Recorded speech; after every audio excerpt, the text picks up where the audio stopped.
In this video I'm going to show you to change the battery on a 2018 CHR. I've had the car for about 3.5 years now. The battery is really starting to go bad on the key, so it really needs to be changed now. You're going to need this battery, which is a DL/CR2032 battery, and here's the key. So there's a button here, just pull that back and the key should slide out, and then there's a kind of hole there. Put the key in there, you just turn it clockwise and it opens up. So now it's opened.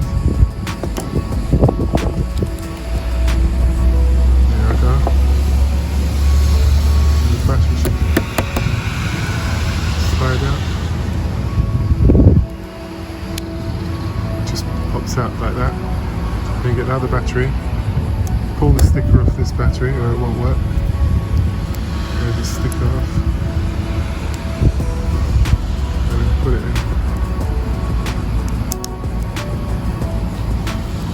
And then I think it's this way.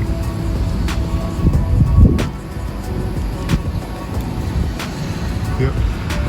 So you can see that matches there. And put it together again.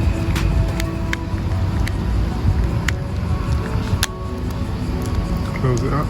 It's closed up now. Put the key back in. There you go. Just going to test it, see if it works. So press this to close it. Indicators come on. Press that again to unlock it. It's working fine now.